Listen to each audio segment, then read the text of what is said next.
मुख्यमंत्री लाडकी बहीण योजनेतील अर्जांची पडताळणी केली जाते। सरकारच्या पडताळणीत अपात्र ठरण्याची टांगती तलवार आणि आतापर्यंत मिळालेले पैसे दंडासहित परत करावी लागण्याची भीती असल्याने अनेक महिला आतापासूनच लेखी अर्ज देऊन लाडकी बहीण योजनेतून बाहेर पडत आहेत।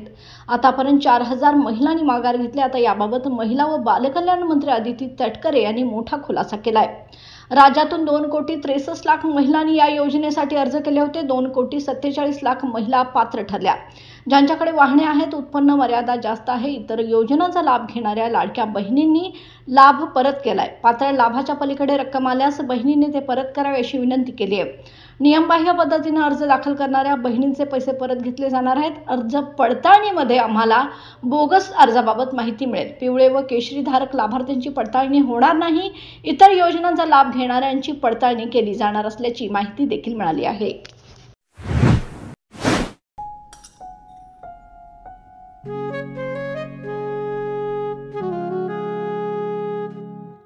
बाबा, आज येताना बासुंदी घेऊन या ना।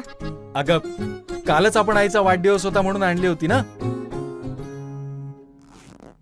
ऐकलं, गोकुळची बासुंदी पुन्हा खावीशी वाटतेय। खरं सांगू, मलाही खावीशी वाटतेय।